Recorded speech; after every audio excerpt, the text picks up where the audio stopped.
or die.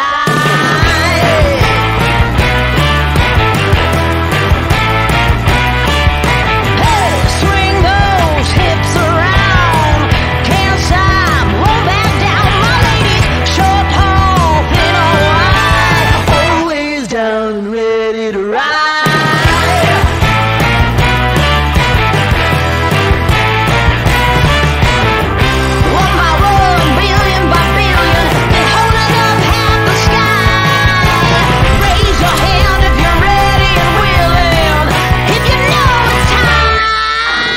Hello les gens, je suis Alex Desmurs. Aujourd'hui nous allons commencer un nouveau jeu, Professeur Layton et la boîte de Pandore. C'est le deuxième jeu Professeur Layton, mais je veux pas faire le premier, du moins pas tout de suite. Bref, avant de commencer l'épisode, laissez-moi vous parler du sponsor du jour, moi. En effet, j'ai écrit un livre, LCA Origine Trimégiste. L'histoire se passe dans le futur, en l'an 2750. Denis Kang est un jeune garçon de 10 ans devant passer une année obligatoire au pensionnat Elena Garcia. Il rencontrera ses amis et aura une mission, trouver l'épée de Colmer, une Aslante pouvant ressusciter 3 mois après sa mort. En ce moment, le livre est en crowdfunding et vous voyez à l'écran les divers avantages si vous précommandez mon livre. Vous trouverez le lien de la campagne en commentaire épinglé ainsi qu'en description de cette vidéo. Sur ce, commençons la vidéo. Chapitre 2. Troopstone, un village bucolique. Le train a quelques ennuis techniques, alors on va rester dans ce patelin pour réparer. On en a pour à peu près 3 heures, alors en attendant, allez bien visiter un peu le train. Excellente idée, nous pourrons même apprendre des choses intéressantes dans le village. Le professeur Lecafora décide de visiter le village bucolique de Troopstone. Regardez professeur, cette affiche représente un prince. Effectivement, oui, elle est très jolie. Oh, je remarque quand même un détail insolite. Hein, que voulez-vous dire, professeur? Énigme 27, adieu déchirant. Il est parfois si difficile de regarder partir les gens qu'on aime. Combien d'adieux déchirants ont eu lieu sur le quai des gares?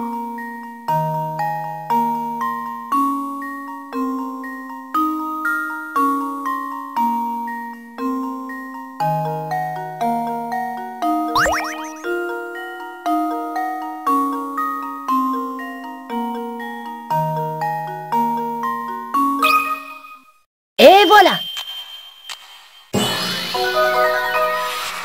Ce n'était pas si compliqué. Bonne réponse.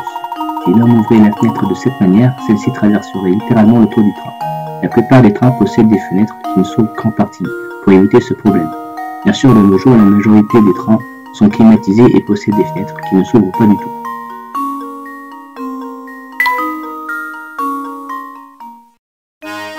Et j'ai trouvé ce qui n'allait pas, juste ici. Vous obtenez une pièce sans elle. Cela vous permettra de réparer l'appareil coupé. L'énigme 27, adieu déchirant, a été ajouté à la liste.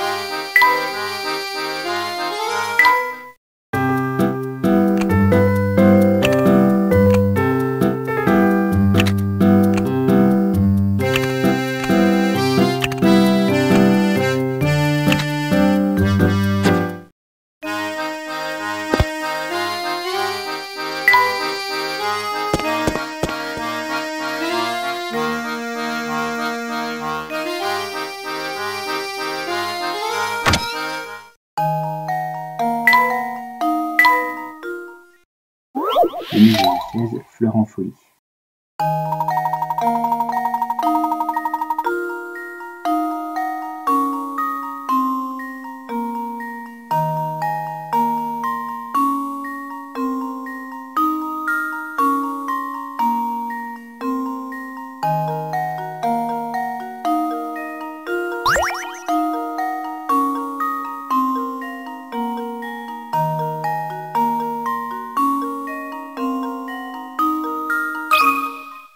Et voilà!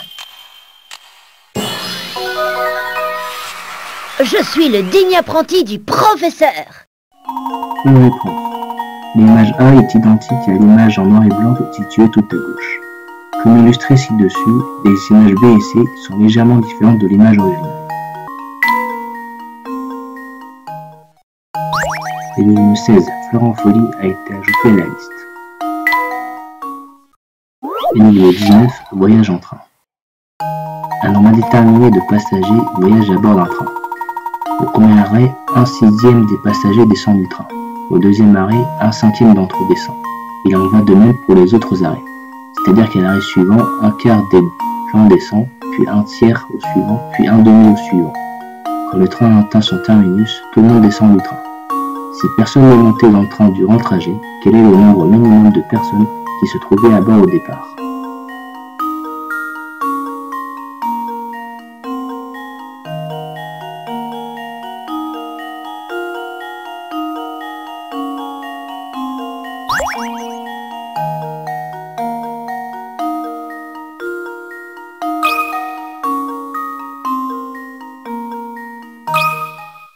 Et voilà! Trop facile! Au travail. Je vous considère que 6 passagers ont pris place à bord du train au départ, alors cela signifie qu'une seule personne est descendue à chaque étape. Cette énigme peut être compliquée si vous oubliez de soustraire le nombre de passagers qui sont descendus à celui des passagers toujours à bord. Énigme 19. Voyage en train a été ajouté à la liste.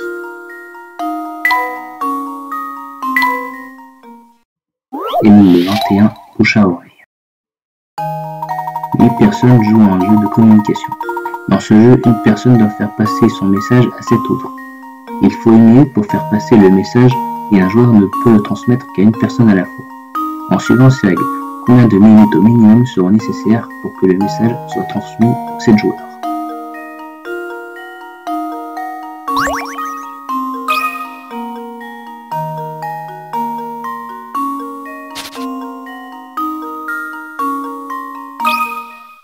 Voyons si ma théorie est la bonne. Tout est clair désormais. Bonne réponse. Si le message est transmis comme indiqué ci-dessous, le jeu ne durera que 3 minutes. Le premier joueur passe le message à 3 autres joueurs et tous ceux qui ont reçu le message pendant les 2 premières minutes peuvent à leur tour le transmettre aux autres. Les réseaux d'information organisés de cette manière permettent de faire circuler les messages urgents très rapidement. Vous obtenez un déclencheur. Cela vous permettra de réparer l'appareil photo. Énigme 21. Bouche à oreille a été ajouté à la liste.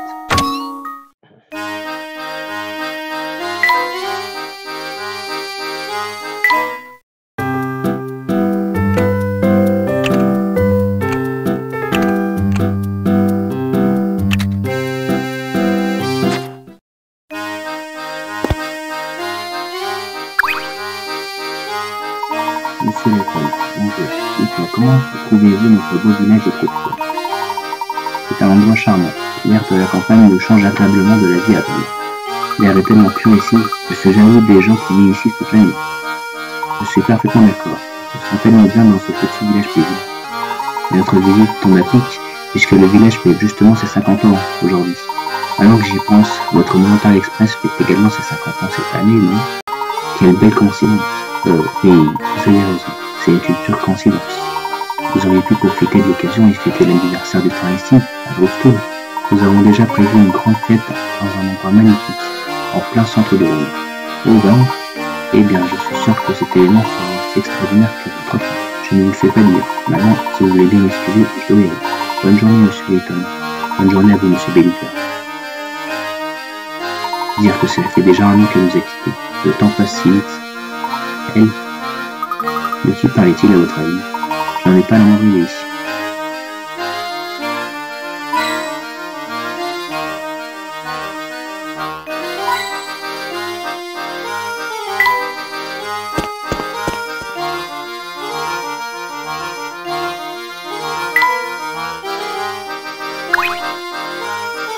Non, non, vous êtes des touristes, n'est-ce pas? C'est exact, nous voyageons à bord du Montréal Express. Depuis longtemps, notre arrêt à Dropstone, le temps d'effectuer quelques réparations sur le train. Les réparations, dans ce cas, je crois savoir quelle sera votre destination. Ah, vraiment? Et quelle est-elle? Oh, ne faites pas attention à ce que j'ai, réfléchissez tout haut, c'est tout. Au fait, vous savez que Dropstone est en fête aujourd'hui? Nous fêtons le 50e anniversaire de notre village. Venez vous amuser avec nous.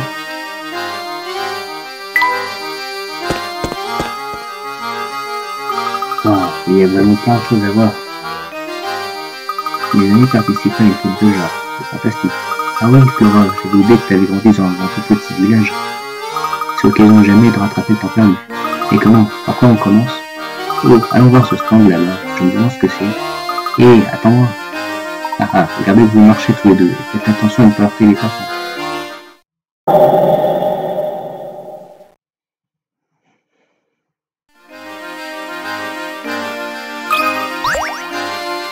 À quoi peuvent bien servir ces flèches? Oh, c'est un jeu typique de ce genre de fête. Salut les jeunes, une petite partie ça vous dit? Savez-quoi? Puisque les affaires sont calmes en ce moment, vous pouvez jouer gratuitement. Ouah, vraiment? Allez Flora, il faut qu'on essaye. Énigme 29, flèche de la victoire. Un sac de friandises est suspendu à l'une des flèches plantées dans le mur.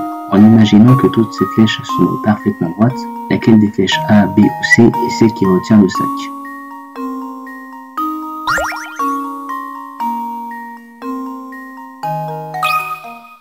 Et voilà. Trop facile. Beau travail. La flèche B est bien celle à laquelle est suspendu le sac de friandises. Certaines personnes trouvent cette énigme assez difficile parce qu'elle est basée sur la célèbre illusion de Pokendorf. Lorsque l'on cache un segment d'une ligne diagonale avec une forme géométrique droite, les deux segments visibles de la ligne semblent ne pas appartenir à la même ligne. Bien joué petit, voilà un petit quelque chose pour te récompenser. Vraiment, super, merci. Vous obtenez une articulation, cela vous permettra de réparer l'appareil photo. Énigme 29, flèche de la victoire, a été ajouté à la liste.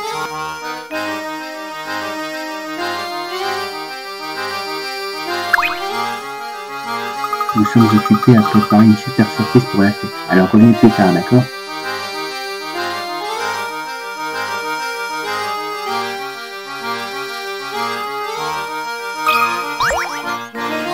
Regarde cette charrette, elle est pleine de fruits. Je pense qu'elle appartient à la personne qui tient cette petite femme.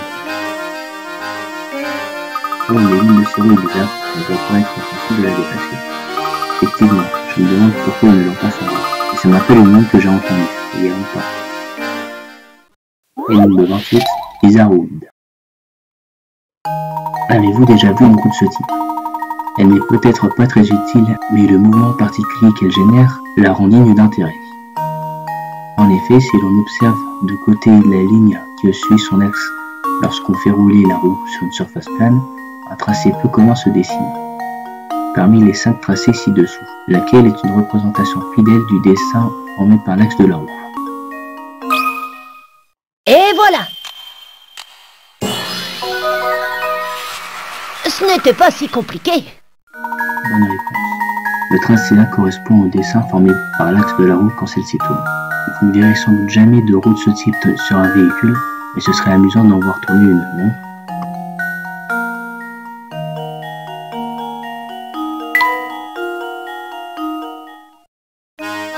C'est bien ça, Luc. Tu as trouvé la réponse très rapidement. Et tu connais d'autres énigmes, je me fais un plaisir de les résoudre. Je n'avais jamais entendu celle-ci, merci de t'en être souvenu. Et de rien, j'en ai même quelques autres en réserve, tu sais. Énigme 28, Bizarroid, a été ajouté à la liste.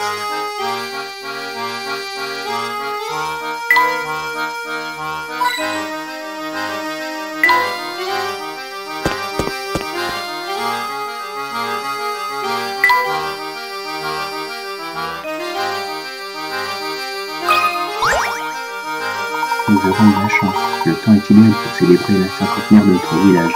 Vraiment, on joue parfois des tours, et je ne crois pas vous connaître. Vous êtes de passage? Vous êtes bloqué ici à cause de cela sans doute. C'est pas la première fois que ça arrive. Le train a beau être luxueux, j'imagine que sa mécanique n'est pas si bien liée que ça. Ne faites pas cette fête, les réparations prennent rarement plus de quelques heures. Et avec le cinquantenaire, vous aurez largement de quoi vous occuper en attendant. Merci pour ces informations. Si vous avez un moment, j'aimerais savoir si vous connaissez une rubrique appelée Coffret Céleste. Oh misère. Je veux dire, oh misère, je regrette tellement de ne pas pouvoir vous aider. Pardon?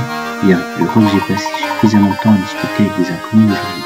Pour être franc, j'étais plutôt de bonne humeur avant que vous ne veniez me déranger. Écoutez.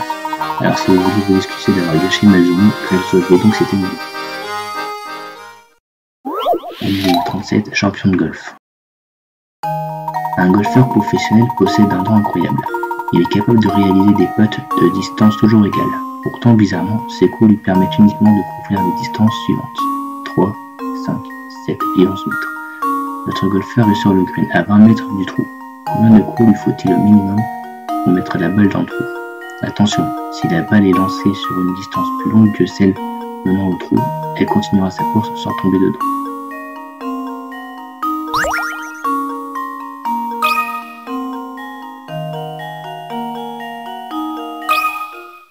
Voyons si ma théorie est la bonne. Ah ah, tout à fait remarquable. Au travail. Si notre ami le golfeur réalise 2 coups en diagonale comme illustré ci-dessus, ces 2 coups seront suffisants pour mettre la balle dans le trou. Il n'a jamais été dit qu'il était interdit d'utiliser toute la surface du green, n'est-ce pas? Bien sûr, pour réussir son coup avec la méthode proposée, il faut calculer l'angle de chaque coup à la perfection. Mais c'est un professionnel, il en est sans doute capable.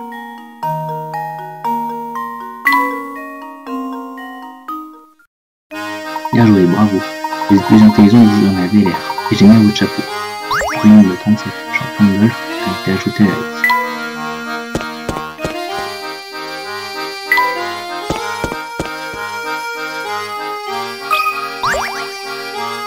Bonjour, j'ai un petit problème, voyez-vous. Auriez-vous la bonté d'aider une vieille dame? Quel est donc le problème qui vous tourmente, chère madame? Ah, mon cher petit voisillon est tombé dans un trou juste ici. Je voudrais aider ce pauvre chéri à remonter, mais que puis-je faire? Avez-vous une idée? Nous pouvons toujours essayer d'aider. Non, le dentiste ressent en détresse. Non, pourtant le pauvre petit oiseau de Jasmine est tombé dans un trou très profond. 3 chemins s'offrent à lui, les chemins A, B ou C. Lequel d'entre eux permettra à cette pauvre petite bête de revoir la lumière du jour?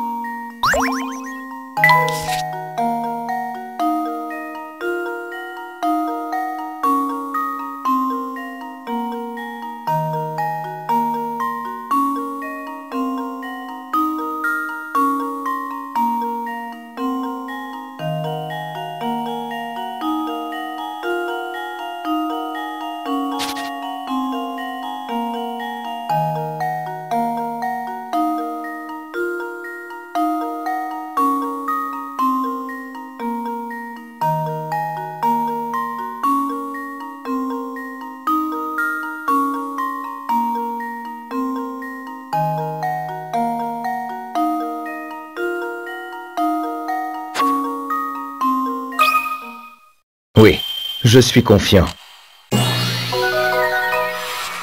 Ah ah, tout à fait remarquable. Au travail, l'oiseau peut sortir de ce trou en suivant le chemin B. Les autres chemins le mèneront soit plus profondément sous terre, soit droit dans la gueule d'un serpent affamé.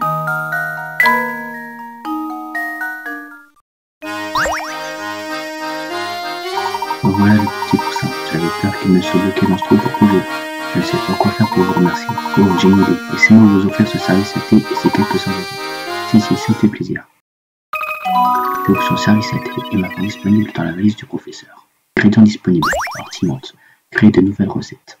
Nouvel ingrédient disponible, mirepoise. Créer de nouvelles recettes. Nouvel ingrédient disponible, mandarange. Créer de nouvelles recettes. Pour utiliser le service à thé, il suffit de toucher la valise, puis l'icône correspondante. Le service à thé vous permet de préparer diverses infusions. Utiliser plusieurs fois le même ingrédient permet d'en augmenter les effets.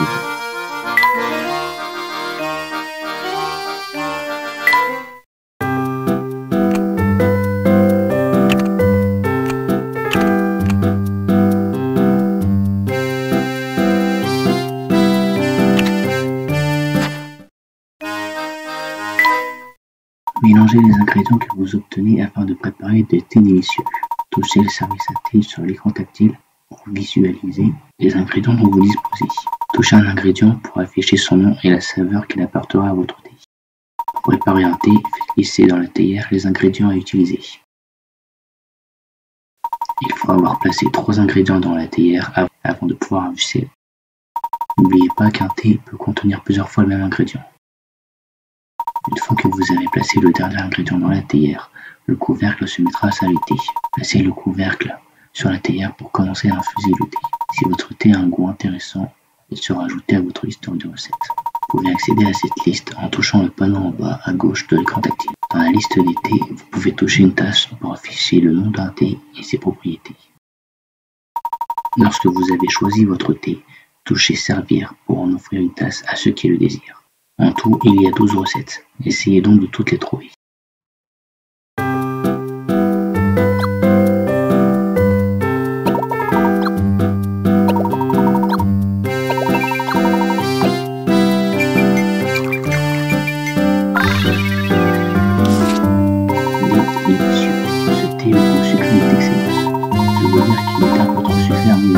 Et je vois pourquoi il fait tant aux enfants. Je pourrais boire toute la théière à moi tout seul. Ah, il ne changera jamais. Mon cher Luc, fais bien attention à ne pas te brûler.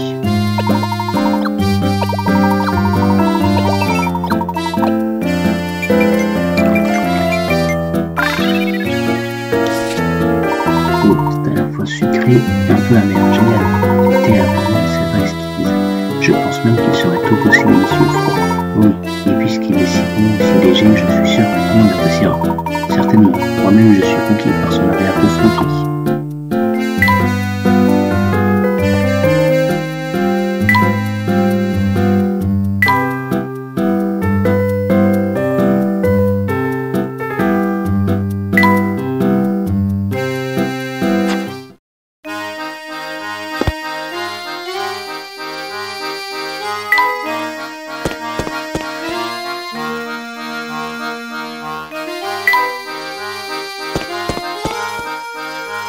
Regardez tous ces stands, cette fête m'a l'air très réussie.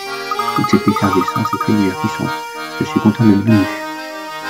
Restons maintenant ici et faisons tour de la place. Excellente idée. Le professeur Luc et Flora décide d'examiner la place de l'Amérique plus en détail.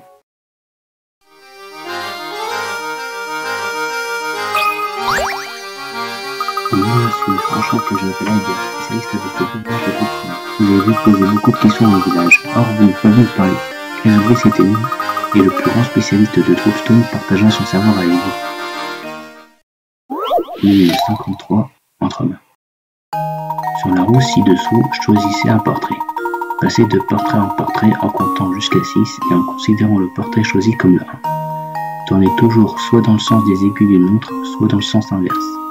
Rayez le 6e portrait, puis répétez l'opération à partir du portrait suivant.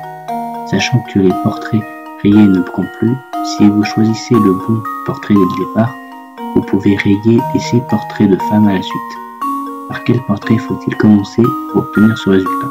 Entourez la réponse.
Voyons si ma théorie est la bonne. Haha, tout à fait remarquable. Bonne réponse. Vous commencez à compter à partir de l'homme indiqué ci-dessus et procédez dans le sens inverse des aiguilles d'une montre. Vous rayerez tous les portraits de femmes l'un après l'autre. Excellent, j'en suis tout retourné. Bien, vous avez gagné le droit de me poser quelques questions sur ce village. Ce n'est peut-être pas votre sujet de prédilection, mais avez-vous entendu parler d'un certain coffret céleste? Peut-être que son surnom de boîte de Pandore vous semble plus familier. Aussi incroyable que cette puisse sembler, voilà un sujet dont je ne connais strictement rien. Laissez-moi quand même vous dire une chose importante. Les anciens du village n'apprécient pas beaucoup toutes ces histoires de malédiction. Je crois que ça a un rapport avec les circonstances de la fondation du village. Malheureusement, je ne sais rien de plus. Désolé de vous décevoir. Bon copine, regardez parfois quand elle était petite, je lui disais des histoires jusqu'à ce que ça meure. Elle ressemblait à un ange. Oh, existe-t-il tout alors problème que c'est de la séparation. On ne pourrait pas vous répondre. Je n'ai jamais vraiment réfléchi à la question. Je me doute, je ne m'attendais pas à ce que quelqu'un d'aussi jeune que toi comprenne ma douleur. Ne fais pas attention à moi, j'ai une grossière ici. Vous croyez que sa femme était un peu laissée tomber? J'aimerais bien le savoir. Un gentleman ne se mêle pas de la vie privée des autres. Luc, ne t'en soucie pas davantage. Vous avez raison, professeur. Regardez ce petit monument, professeur. C'est sans doute un monument commémoratif. Regardons ce qui est écrit. Volume 30, réflexion intense. Le village de Dropstone a été fondé il y a 50 ans. Pour célébrer l'événement, les villageois ont fait construire un monument commémoratif. Hélas, le sculpteur a commis une erreur et a gravé la mauvaise date sur le mémorial. À force de réflexion, les villageois ont trouvé le moyen de corriger l'erreur de l'artiste étourdi. En transformant le monument d'une certaine manière, ils sont parvenus à corriger le problème. Devinez en quoi le monument a bien pu être transformé et retrouver la date exacte, jour et mois, de la fondation de Dropstone. Répondez en 4 chiffres.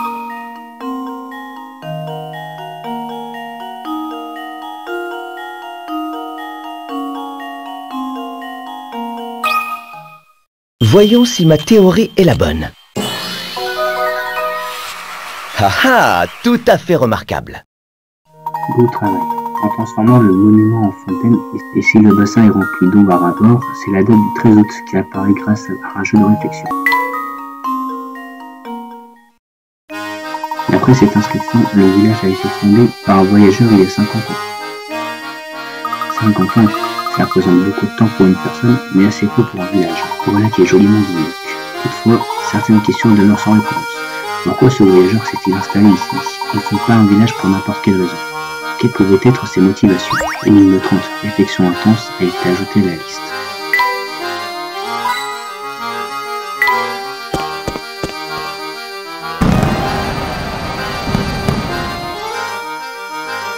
Ah, vous avez vu ces énormes ballons? J'ai l'impression que les villageois se préparent pour un concours bovin. Un concours bovin? Ça doit être amusant. Oui, j'aimerais assister à ce concours. Ceci dit, il me semble qu'ils ne sont pas encore prêts. En attendant, nous pourrons continuer à visiter le village, certainement. Nous reviendrons plus tard quand ce concours commencera. Super! Le professeur Luc et Fiora décident de se promener avant le début du concours bovin.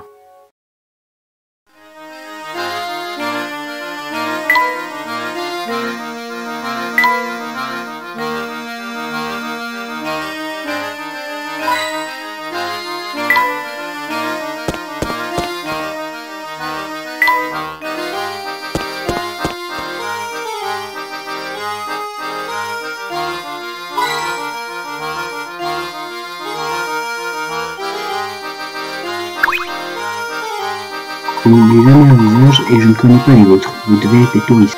Puisque vous ne connaissez pas quoi, permettez-moi de vous parler d'un peu de Dropstone. Je vois bien que ça vous passionne, alors vous pouvez tendre vos oreilles. Bon, s'il y a un nom à retenir quand on vous parle de Dropstone, c'est celui de Monsieur Anderson. Il possède la plus grosse fortune de la région, mais aussi la plupart des terres et des bâtiments du village. Mais c'est un homme intègre, qui traite tout le monde avec respect. Le malfacteur. C'est moi en fait. On peut en apprendre beaucoup sur les gens en observant la manière dont ils traitent leurs facteurs. Enfin, même des gens aussi sympathiques que lui ont des problèmes. Je crois que cette fille lui donne quelques soucis en ce moment. D'ailleurs, je viens de voir deux types bizarres se diriger vers le manoir de M. Anderson. Ils ont dit qu'ils étaient des policiers venus de Londres, mais ils avaient l'air suspects. Deux types. Il s'agirait-il de l'inspecteur Shelmy et de son collègue? Shelmy, vous dites? Oui, je pense que c'est lui. Il a dit qu'il menait une enquête officielle et qu'il voulait voir M. Anderson. Vous pensez qu'il y a rien entre M. Anderson et le professeur? Il semble que ce M. Anderson soit une figure éminente de cette communauté. À ce titre, il est le mieux placé pour savoir précisément ce qui se passe dans la région. Il y a une grande influence dans le coin, ça je peux vous garantir. Même le propriétaire du Mountain Express vient le voir lorsqu'il est passage au village. Et je parie que vos amis policiers seront reçus comme des rois chez M. Anderson. Enfin, je ne veux pas vous retenir trop longtemps. Vous devriez profiter de la fête.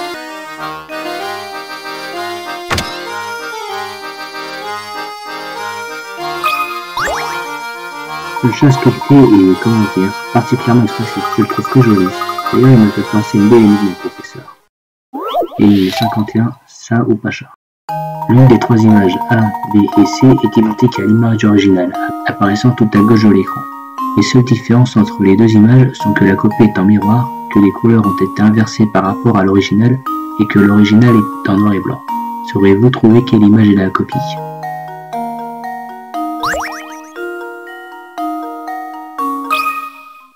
Voyons si ma théorie est la bonne. Toute énigme a une solution. Bonne réponse. Il s'agissait effectivement de l'image B. Les deux autres images sont légèrement différentes de l'original. Les sourcils du chat sur l'image A et les lignes à l'arrière-plan sur l'image C ne correspondent pas tout à fait à l'original. Avec vous, on a toujours l'impression que les énigmes sont un jeu d'enfant. L'énigme 51, chat ou pas chat, a été ajoutée à la liste.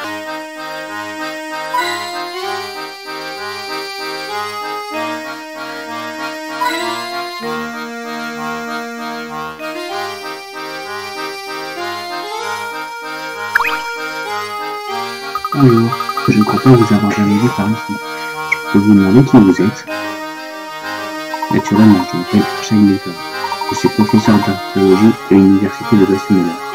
Enchanté, je vous souhaite la bienvenue à Brooklyn, professeur Layton. Je m'appelle Dorothea. Je travaille comme gouvernante pour la famille Anderson. Dites-moi, qu'est-ce qui vous amène à notre humble village? Nous sommes à la recherche d'un objet connu sous le nom de coffret céleste. Le nom vous dit quelque chose? Non, rien du tout. Et le patron est un grand amateur d'antiquité, vous savez? Le patron? Oh, pardonnez-moi, je crois que vous n'étiez pas d'ici. Comment dans le village sait qui est M. Anderson? Je vois. Pensez-vous que nous pourrions rencontrer M. Anderson? En temps normal, il vous aurait reçu avec plaisir. Mais ces derniers temps, il a quelques soucis personnels. À cause de sa fille. On ne voudrait surtout pas me mêler de ce qu'il ne regarde pas, mais aurait-il un problème entre M. Anderson et sa fille? Eh bien, oui. Entre vous et moi, sa fille se prépare en secret à partir au voyage. Seule. Seul, pour un voyage secret, vous voulez dire qu'elle veut faire une fille? J'en ai peur, oui. Le pire, c'est que le patron a découvert que quelque chose se tramait. Les domestiques, en revanche, ont décidé de tout faire pour aider la petite à partir. Laisser cette jeune fille partir seule? Puis-je vous demander pourquoi? Le but de ce voyage est d'exécuter les dernières volontés de feu de la grand-mère de la petite. Oh, puis-je demander quelles étaient ces dernières volontés? Eh bien, personnellement, je ne connais pas toute l'histoire. Tout ce que je peux vous dire, c'est que c'est très important pour la petite. Et je ne devrais pas perdre mon temps en commérage. Le dîner ne va pas se préparer tout seul. Si vous voulez bien m'excuser, professeur Layton, je dois aller retourner travailler. Juste une dernière chose, si au moins elle est déjà partie. Si j'ai bien compris, la fille de M. Anderson veut faire une fille plus qu'un voyage. Et pourtant, les domestiques font tout pour aider. C'est bizarre, c'est étrange en effet. Et je n'ose imaginer à quel point ce doit être difficile pour M. Anderson. Et les employés maison doivent avoir de bonnes raisons pour garder un tel secret. Qu'est-ce que ça peut être? Je commence à croire que Brooklyn n'est pas un village aussi banal qu'il en a l'air. J'ai la même impression, Luc. Mais laissons les hypothèses de côté et concentrons-nous sur les faits. Continuons à explorer le village. D'accord, professeur.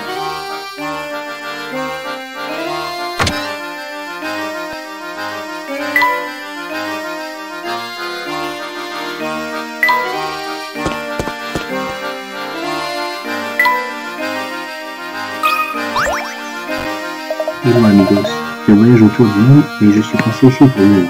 J'essaie d'obtenir un billet pour voyager à bord de Volontaire Express. J'espérais même voyager à l'œil, proposant une énigme à M. Bulgar, mais disons qu'il n'a pas vraiment apprécié de ne pas avoir réussi à la résoudre. Énigme 45, retrait de bagages. Quelle malchance, lorsque vous allez récupérer votre sac, vous vous rendez compte que vous ne pouvez pas l'attraper. Le bagagiste vous explique qu'il n'a pas réussi à récupérer votre sac parce que les bagages des autres passagers prennent trop de place. Faites travailler vos ménages pour déplacer les blocs et enfin récupérer votre valise.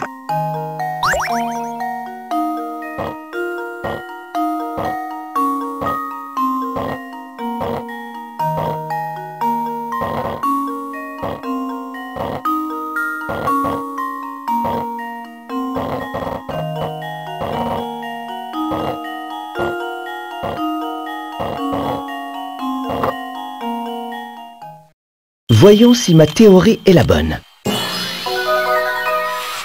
Tout est clair désormais. Au travail.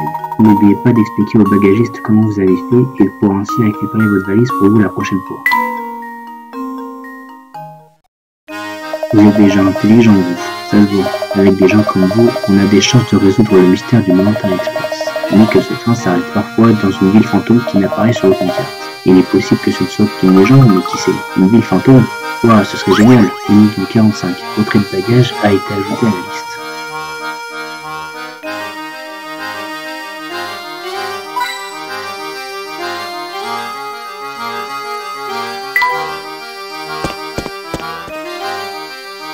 Wow, regardez-moi un peu de ce manoir, c'est absolument gigantesque. C'est une demeure probablement impressionnante en effet. Ça doit être la résidence de Monsieur Anderson. C'est donc clair que l'inspecteur Cheney et son collègue se sont rendus. J'aimerais beaucoup voir ce manoir. Est-ce qu'on peut y aller? Je ne pense pas que ce soit une bonne idée. Nous devrions plutôt enquêter dans le village. En outre, Monsieur Anderson doit être suffisamment occupé avec ses deux invités.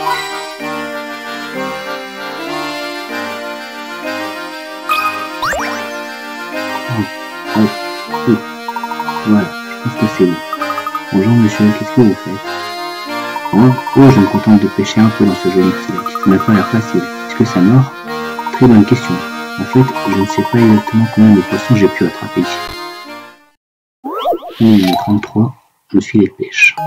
Un grand filet a été lancé dans un étang afin d'attraper du poisson. Ce point d'eau ne semble pas très étendu en surface, mais il s'étend plus largement en profondeur. Une partie de ce filet n'est donc pas visible depuis la rive.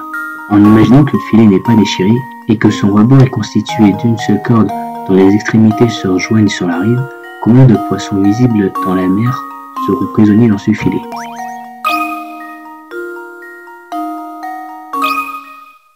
Voilà ma réponse.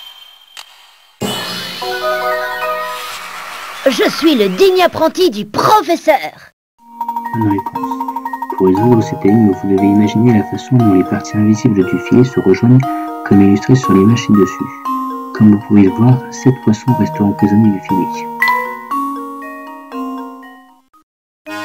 Youpi, quelle prise! Ce soir, je vais faire un protestant. L'énigme 33, le filet de pêche, a été ajouté à la liste.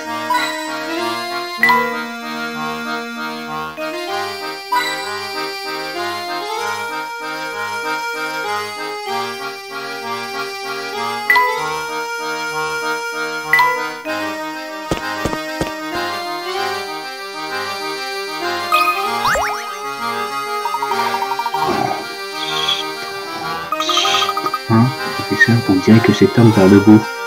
D'après son uniforme, c'est un agent de sécurité. Je me demande si son employeur serait content de lui s'il le voyait maintenant. Une zone est interdite.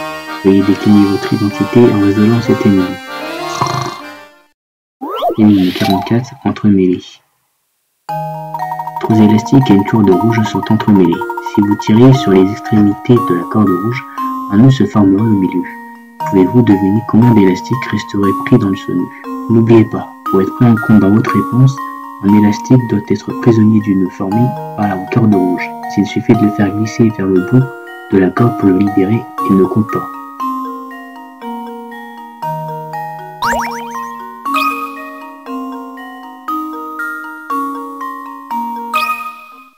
Et voilà ma réponse.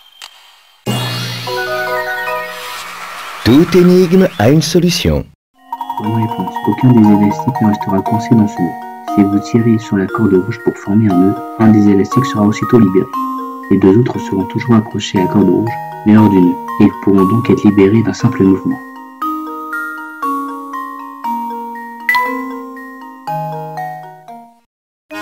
Réponse acceptée. Bien joué, monsieur. Il doit être un génie des énigmes, puisqu'il est capable d'en proposer même en dormant. Ligne 44, remêlé et ajouté à la liste. Oh, bonjour, inspecteur Cheney. Tiens, non, chez vous. Bonjour, inspecteur. Pourrait-il que vous reveniez d'une visite chez monsieur Anderson? Vous êtes curieux car on a raison. Je me demande d'où vous tenez ces informations. Bref, vous avez raison, je reviens effectivement de chez monsieur Anderson. Il n'était pas chez lui d'ailleurs. Apparemment, le type est au village pour présider le jury d'un concours bovin. Il a bien choisi son jour. Par simple curiosité, existe-t-il un lien entre monsieur Anderson et l'affaire dont vous vous occupez? Cela ne vous regarde pas vraiment. Et votre aide pourrait m'être-t-il? Alors écoutez bien. J'ai entendu dire que ce type avait essayé de retrouver le coffret céleste par le passé. C'est sur ce sujet que j'aurais aimé lui poser quelques questions. Je suis donc allé le voir. Dès que je suis arrivé, son valet m'a dit qu'il n'était pas là. Et il m'a demandé de partir. Quel culot, je vous jure. Surtout que je suis persuadé qu'il était chez lui, franchement. Et puis bon, j'avais fait du chemin pour venir le voir. Son valet aurait vraiment pu m'offrir un café. À votre avis, pourquoi M. Anderson s'est-il mis à la recherche du coffret céleste? Qui sait, Luc? Nous vous demandons lorsque nous nous rencontrons. Il ferait bien d'aller assister à ce concours bovin dont il est censé s'occuper. Si ça vous amuse d'aller voir ce genre de manifestation, tant mieux pour vous. En ce qui me concerne, je ne retrouve pas le moindre intérêt. Ah, au fait, pour répondre à ta question, gamin, Anderson avait une bonne raison de rechercher le coffret. Il avait beaucoup trop de temps et d'argent à perdre, voilà tout. Bref, Si vous découvrez quoi que ce soit d'utile à mon enquête, venez me voir immédiatement. Je compte sur vous. C'est toujours un plaisir de coopérer avec vous, inspecteur. Maintenant, si vous voulez bien nous excuser. Bien sûr, je vous libère. Allez, Barton, nous partons. Hein? À vos ordres, chef. Le concours va bientôt commencer. Dépêchons-nous. Le professeur Luc et Flora décident de retourner là où se déroule le concours bovin.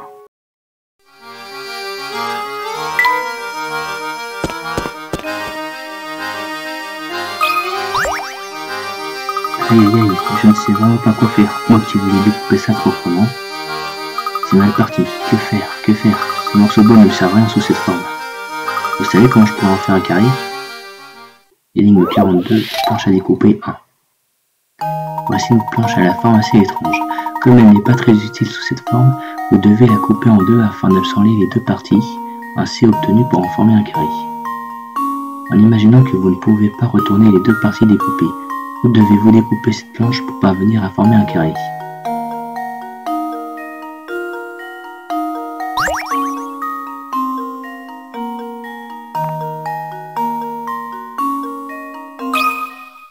Oui, je suis confiant.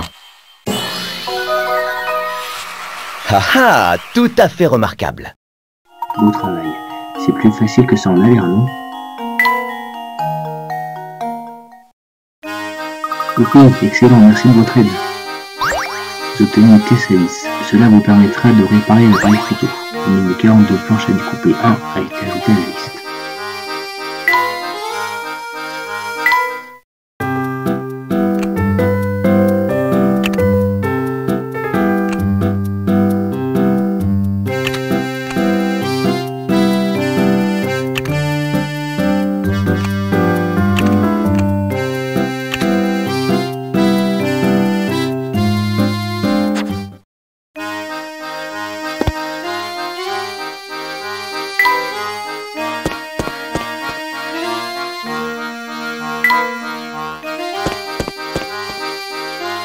Incroyable.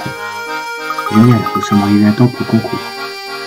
Il me semble que M. Anderson préside le jury du concours. Je vais l'apercevoir d'ici alors. Effectivement, je me demande lequel de ces gentlemen peut bien être M. Anderson. Oh oh, regardez là-bas, on dirait que ces deux hommes sont en train de disputer assez violemment. Je me demande bien pourquoi ils se disputent ainsi.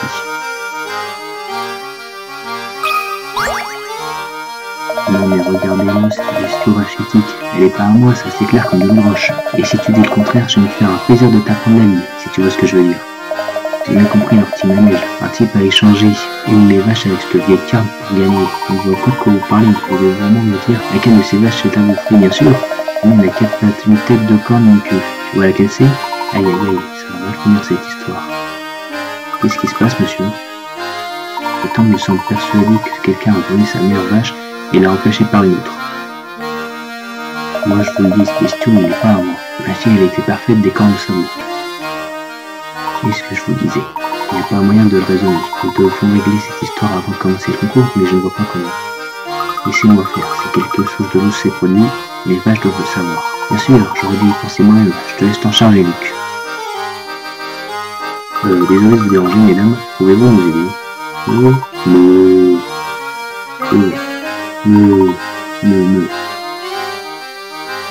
J'ai appris quelque chose d'utile. Et comment? Pour résumer, voilà ce que j'ai appris. Énigme 50, vacherie. 5 vaches se préparent pour le concours. 2 d'entre elles sont les franchines. Une race connue pour ne dire que la vérité. Les 3 autres sont des normenteuses. Et celles-ci ne disent que des mensonges. À partir des informations suivantes, trouvez quelle vache sont les menteuses, touchez une lettre pour choisir une vache. A. D est une normenteuse, je vous jure. B. Non, C n'est pas une franchine. C. A n'est pas une normenteuse. D. E est une normenteuse pure race. E. B n'est pas une franchine. Ça non.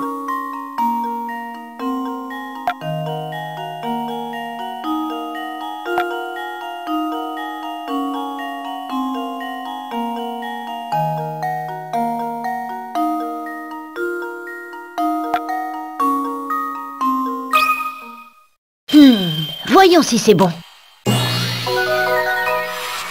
Ce n'était pas si compliqué. Bonne réponse. Les vaches A, C et E sont des normenteuses. Vous savez que parmi les 5 vaches, 2 sont des franchines. tandis que 3 sont des nerfs menteuses. En examinant toutes les possibilités et en procédant par élimination, il devient évident que la seule possibilité pour que les 5 affirmations correspondent à la réalité est que les vaches A, C et E soient des nerfs menteuses. Il semble que ces deux dames aient échangé leur place alors qu'elles attendaient le début du concours. Je pense que le problème peut être facilement réglé maintenant. Ok oui, regardez ces muscles, ce poil soyeux, ce regard perçant, ça, c'est ma vache pour sûr. Il faut dire que tout est réglé. Photo de fin qu'une petite. Avec ma petite chérie, je suis sûr de gagner ce concours. Merci. Ouais, allez, puis t'as vraiment un don avec les animaux. Ah, ça rien du tout. Regardez, il s'apprête à désigner le vainqueur. Cette année, le prix de la meilleure laitière de Dropstone est attribué à...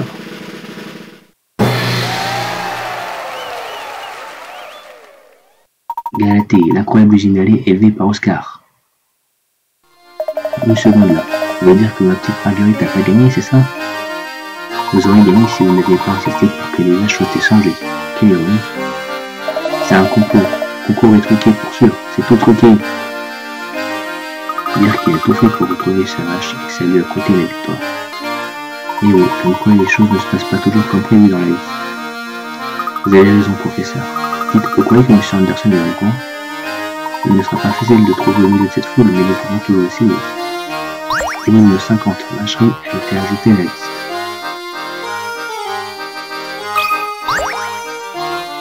Contrairement à ce qu'on dit, la bif est le moine, croyez-en mon expérience.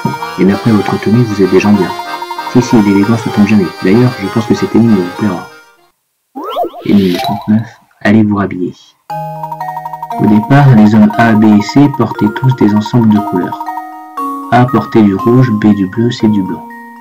On leur a ensuite bandé les yeux et échangé leurs vêtements. Voici comment ils ont réagi après qu'on leur ait retiré leur bandeau. A. Personne n'a un ensemble de même couleur. B. On dirait que C est le seul à n'avoir gardé aucun de ses vêtements d'origine. C. Je n'aime pas beaucoup ce pantalon rouge. Devinez ce que portent à présent les 3 hommes, toucher les vêtements pour changer leur couleur.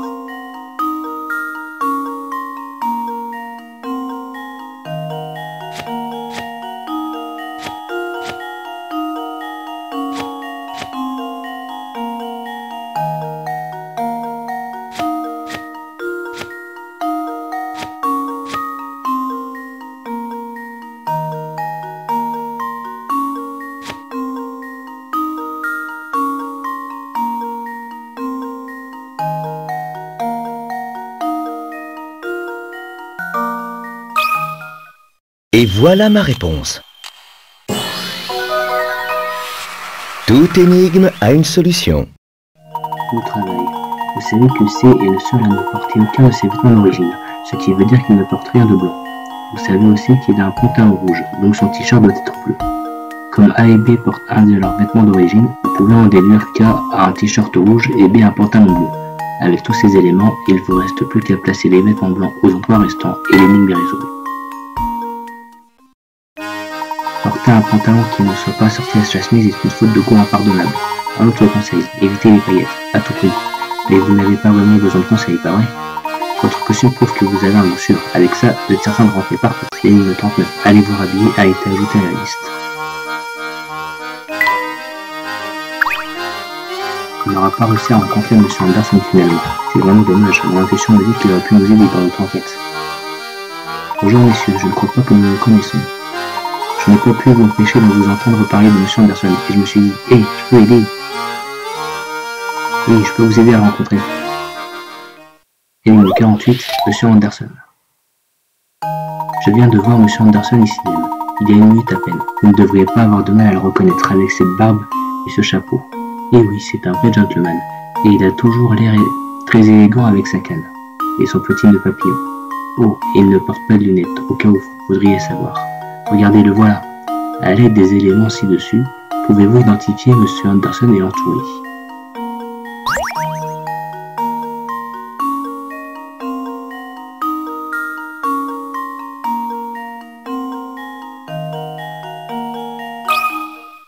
Et voilà ma réponse. Toute énigme a une solution. Bonne réponse. On dirait que le vent a failli emporter le chapeau de M. Anderson. Bonjour monsieur, se pourrait-il que vous soyez monsieur Anderson? Monsieur Levin, mon ami, à qui ai-je l'honneur? Je m'appelle Herschel Layton. Mes amis et moi-même sommes venus dans ce charmant village afin d'enquêter sur le coffre céleste. Je me disais qu'un homme d'influence tel que vous pourrait sans doute nous aider dans nos recherches. Le coffre céleste, vous dites. Qu'est-ce qui vous pousse à rechercher un tel objet? Vous connaissez donc bien cet objet? Si je le connais bien, pas vraiment. Mais j'ai entendu les rumeurs et je sais qu'on l'appelle aussi de la boîte de Pandore. En outre, je sais que ma mère a recherché cet objet par le passé. Très intéressant. Pourriez-vous nous en dire davantage? Pour être clair, ma véritable mère est morte lorsque j'étais très jeune. La personne dont je parlais est ma belle-mère, Sophia. C'est elle qui a fondé ce village. Sa bonté était immense et son intelligence très affûtée. Nous n'étions pas que par alliance puisque j'ai épousé sa fille. Malgré tout, elle m'a toujours traité comme si j'étais son propre fils. Sophia était une vraie mère pour moi qui n'ai jamais connu la mienne. Même après le décès de mon épouse, son attitude envers moi n'a pas changé. Sophia, ma chère mère, a tout fait pour retrouver ce coffret, mais elle n'y est jamais parvenue. Elle a donc tout mis en œuvre pour le retrouver. C'est fascinant. Pensez-vous que nous pourrons rencontrer Sophia aujourd'hui? Malheureusement, elle nous a quittés l'année dernière. Elle a passé ces derniers jours cloîtrée dans sa chambre à écrire. Hélas, je n'ai jamais su pourquoi elle tenait tant à retrouver ce coffret. Je vois, toutes mes condoléances. Je vous remercie. Ma mère aurait sans doute pu vous aider si elle était encore de ce monde. Je vous ai dit tout ce que je savais. Je regrette de ne pas vous avoir été plus utile. Au contraire, monsieur Anderson, notre conversation a été des plus instructives. Je vous remercie.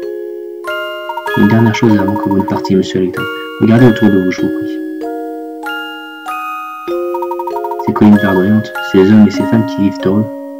Tombstone est un village exceptionnel. Sophia a transformé cet endroit.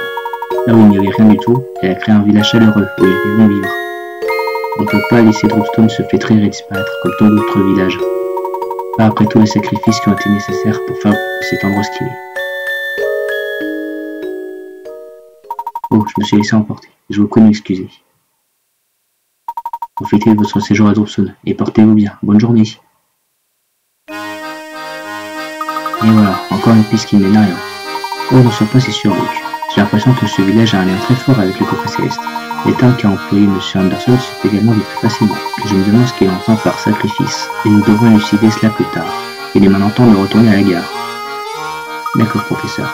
Vous verrez vraiment que nous ne faisons qu'aller de mystère en mystère. Au numéro 48, M. Anderson a été ajouté à la liste. Le professeur Luke et Flora décide de retourner à la gare.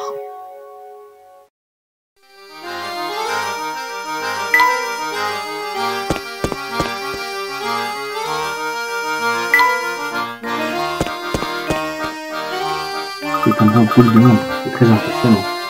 C'est dans ça, ne regarde pas où tu vas, tu finiras par faire un passage. Oups, désolé, j'ai pas l'habitude de la foule, je vais essayer de faire attention. Ne t'en fais pas, tout va bien se passer. Et Flora, je parie que tu ne regrettes pas d'être venu. Essaye de ne pas te laisser distraire quand même, ce serait dommage que tu te perdes.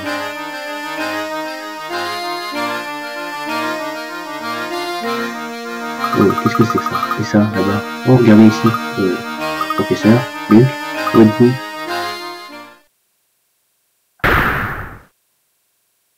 Ah.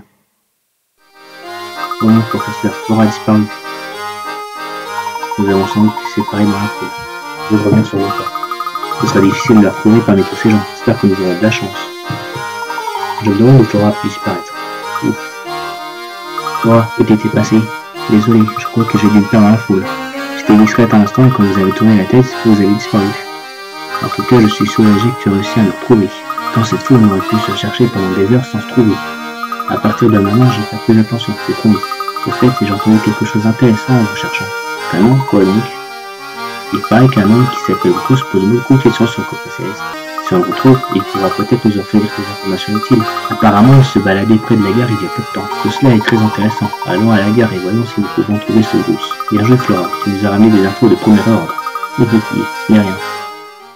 Le professeur Luke et Flora décident de chercher un homme appelé Bruce.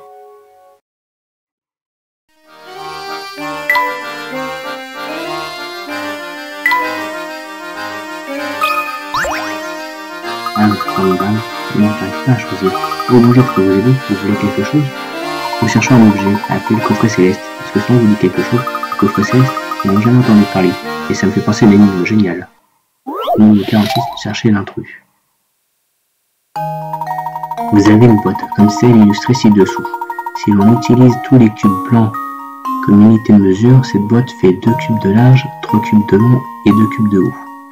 Ces 2 cubes blancs sont attachés au fond de la boîte et ne peuvent être déplacés.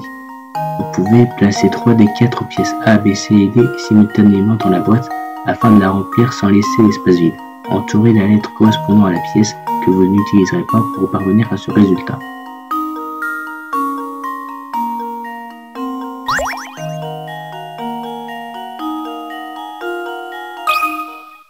Voyons si ma théorie est la bonne. Tout est clair désormais. Bonne réponse. D est la seule pièce qui peut être utilisée si on veut respecter les conditions d'énoncé. Avez-vous eu du mal à visualiser les figures à l'intérieur de la boîte? Incroyable, vous devez être un expert en immobilier. Oh, vous m'avez posé une question, non? Je me demandais si vous avez déjà entendu parler des coffrets célestes. Voyons voir. Non. Demandez donc à quelqu'un d'autre. Non, honnêtement, je ne vois pas ce que c'est. Demandez donc à quelqu'un d'autre. Très bien. L'énigme 46. Cherchez l'intrus et été ajouté à la liste. Cette fête est organisée par la famille Anderson, qui joue un rôle clé dans la vie du village. Comme vous n'êtes pas d'ici, je vais vous donner quelques informations utiles. Avez-vous vu un mort au nord du village? Ses splendeurs ne vous-elles pas verre de jalousie? Voyez-vous, monsieur Anderson a une jeune fille qui est devenue une superbe jeune femme.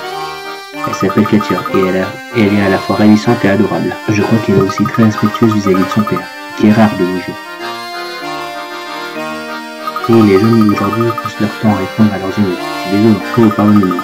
Je me suis laissé emporter. Vous voulez me demander quelque chose?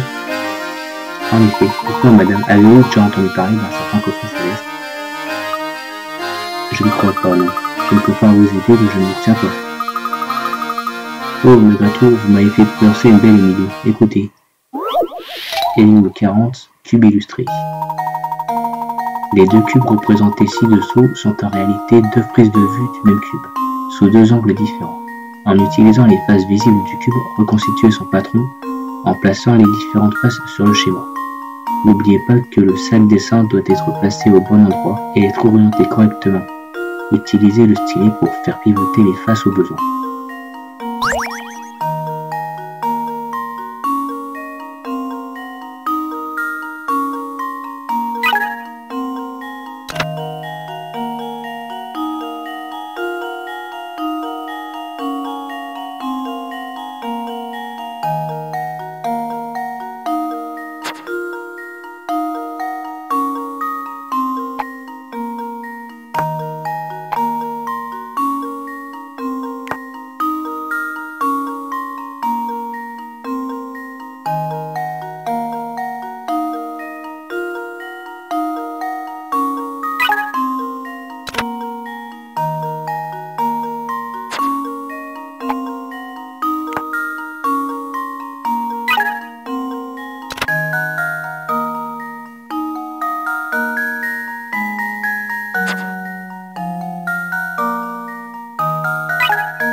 Voyons si ma théorie est la bonne.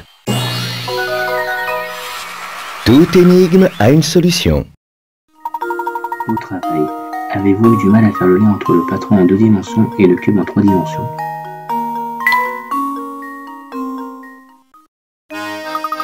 Pour vous dire, je n'aurais jamais pensé que vous parviendriez à bout de cette énigme. Vous m'êtes sympathique, donc je vais être franche avec vous. Évitez de parler du coffret par ici. Pour quelle raison? C'est un peu compliqué, contentez-vous de suivre mon conseil et tout ira bien. Le numéro 40 tube illustré a été ajouté à la liste.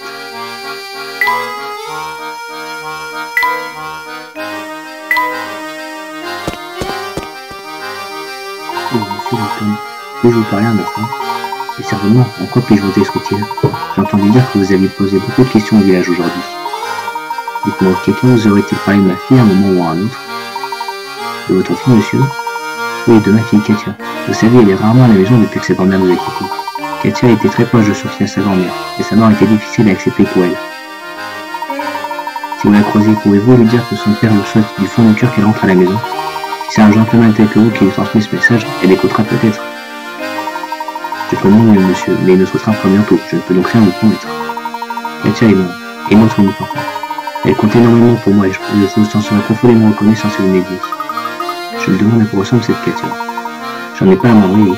Néanmoins, compte tenu de son rang et de son éducation, j'imagine que c'est une jeune femme distinguée.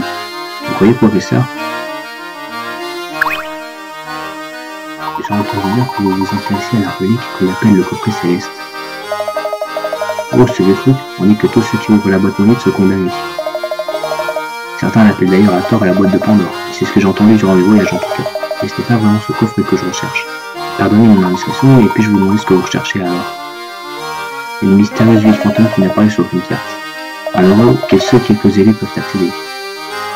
Il paraît qu'il n'y a qu'en voyageant avec le Molentin Express qu'on a une chance de découvrir la ville, de faire des recherches sur ce train et les mystères qui l'entourent depuis de nombreuses années. On dit que l'histoire de votre coffret céleste est étroitement liée à celle de la ville fantôme. Wow, quand est-ce qu'on y va? Comment pouvons-nous atteindre cette ville? Pour être franc, je n'ai pas encore réglé ce petit détail. Il suffit peut-être de murmurer un mot de passe à l'intérieur du train pour les envoyer. Il faut sûrement faire quelque chose comme ça. Je vais continuer à chercher. Intéressant. Merci pour tout.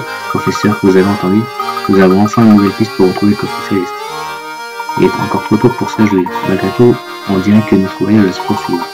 Enfin, allons-y les enfants. Retournons à la gare. D'accord, professeur.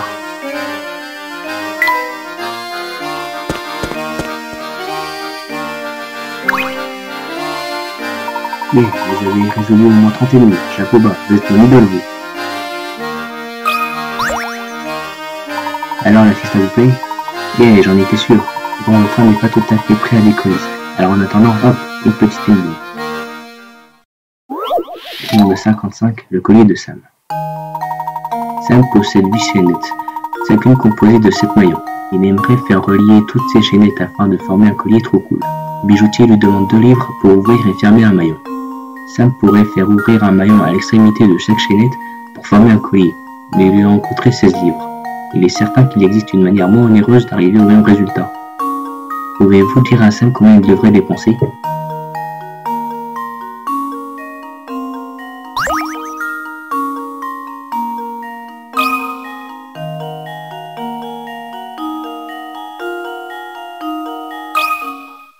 Et voilà ma réponse.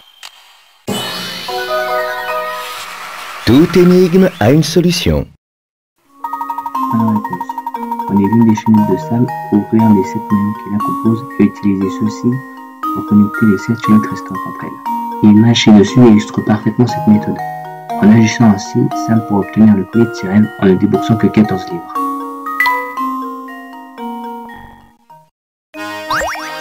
Énigme 55, le collier de Sam a été ajouté à la liste. Le Voluntary Express est prêt à surfer sur la rail. Mais tout le monde à bord. Et vous trois, dépêchez-vous de remonter à bord. On va bientôt mettre les voiles.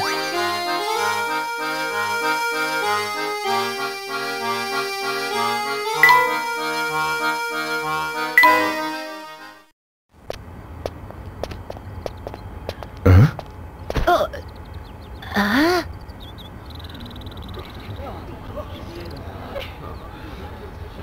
merci à tous.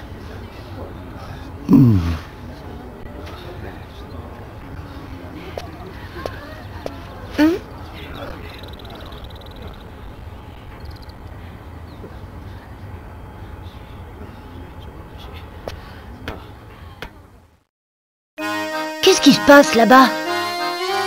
Je pense qu'il s'agit de la fille de Monsieur Anderson. Eh bien, elle a droit à une véritable cérémonie d'adieu. Je crois que tu as trouvé le mot juste. Vu la foule, j'ai l'impression qu'elle part pour un certain temps.